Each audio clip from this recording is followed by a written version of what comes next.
everyone, my name is Tara Spafford, and today I'm going to be talking to you about the miniaturization of an implantable antenna and a discussion of its concentration of fields. So when dealing with systems in the body, it is important to understand relevant safety standards. The FCC has a SAR, or a specific absorption rate standard, for how much power that can be transferred into the body safely. This standard states that the maximum allowable SAR is 1.6 watts per kilogram, averaged over 1 gram of tissue, and this is for the United States. We also have a standard for frequency dedicated to bioelectric magnetic medical implant communication service purposes. That's MIX for short. Our IMD design was tuned to the ISM band of 433 megahertz, since that is nearest to the MIX band used for your typical pacemaker at 402 to 405 megahertz. Since we are at the 433 megahertz range, we had all of our materials set to this epsilon R and sigma value. We are using copper coils as a transmit and receive antenna.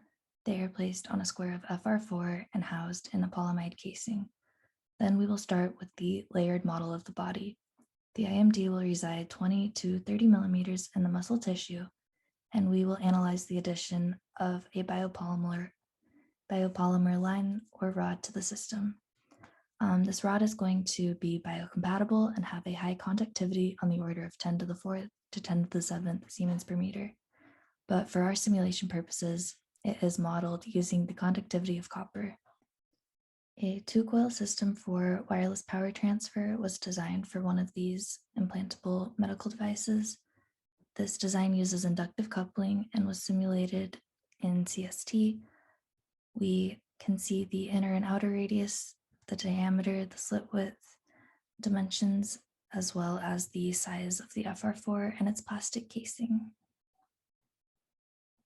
On the receive side, the receiving IMD is only 4 by 4 millimeters. This puts the emphasis on miniaturizing this technology. And the wire diameter for both the transmit and receive coil was 0.1 millimeters. In this presentation, I'm going to be comparing 4 systems utilizing this two-coil design. On the top right, we see the transmit coil and the implanted receive coil. On the left, we see a design utilizing a 3D ring array for medical telemetry focusing. And in the center, we have a 2-rod field focusing design. And then on the far right, we have a 4-rod field focusing design. These designs have been simulated in previous research with a plane wave instead of this transmit-receive coil system. Our first system is the coil system with no focusing. Here is a diagram where we have the transmit and then the embedded receive coil. And then we have perfect electrical conducting and perfect magnetic conducting boundary conditions. And this whole slab of tissue is going to be 180 by 180 millimeters. Here are the S parameter results. We see a good S11 signal, a small S21 and S12 signal, which is typical and expected in a lossy body system, and a very small S22 signal, but we do have a very small receiving IMD. We are transmitting 0.5 watts of power, and we do get a considerable amount of power accepted from port 1. As we analyze the power, we see that port 2 is receiving 0.098 milliwatts of power, which again is due to its small size and the lossy body system. Here we have the SAR magnitude plot of the transmit and receive coil system. This is for 1 gram at that 433 megahertz, but we do not have the focusing of the power where we would like at the IMD location. And here we have the still plot of the electric field, which is going to tell us the polarization. Here is the electric field animated.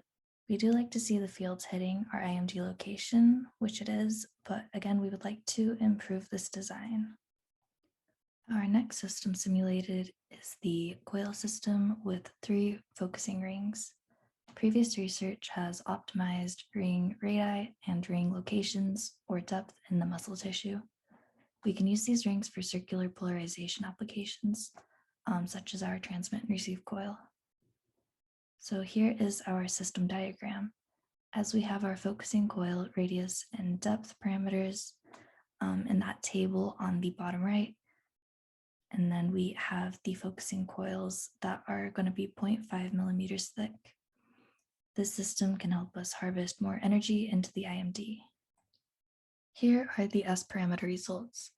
We see very similar S parameters to the first system model, and similar power accepted results at port 1, again transmitting that half a watt of power.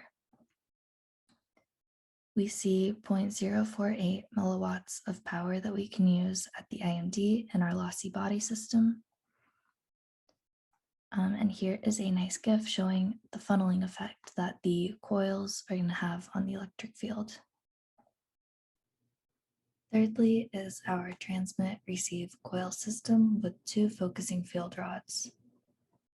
Our biopolymer rods are tunable to the IMD in terms of depth, which is denoted as ZF, and gap, which is denoted as GH. The rods are each 40 millimeters in length and 0.1 millimeters in diameter. Here is the system diagram that may help us harvest more energy into the IMD. The IMD is implanted 30 millimeters deep into the muscle tissue, and you can see those tunable parameters listed.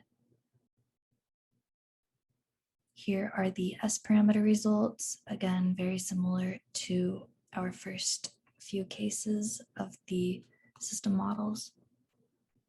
And again, similar accepted results, again, transmitting that half watt of power.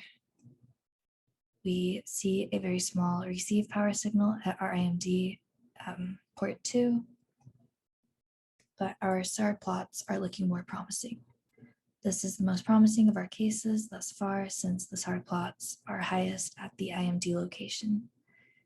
This design would be best for our wireless power applications, since we are seeing our SAR improve, but we aren't seeing our signal at our port 2 improve. We are assuming that the receive coil may need to be redesigned, just since it is so small.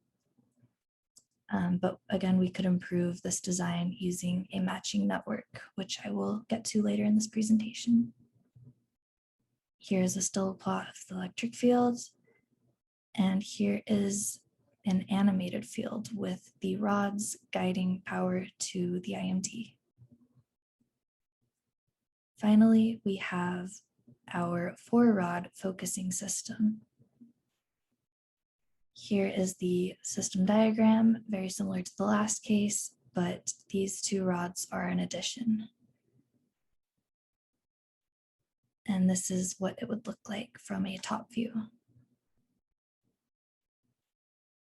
Again, here are our S parameter results, similar to our first few rounds of cases. Similar power accepted results at about 0.44 watts. And again, a small receive power signal, but this one is the highest receive power that we've gotten thus far out of all of our cases. We again see our maximum SAR at the IMD location.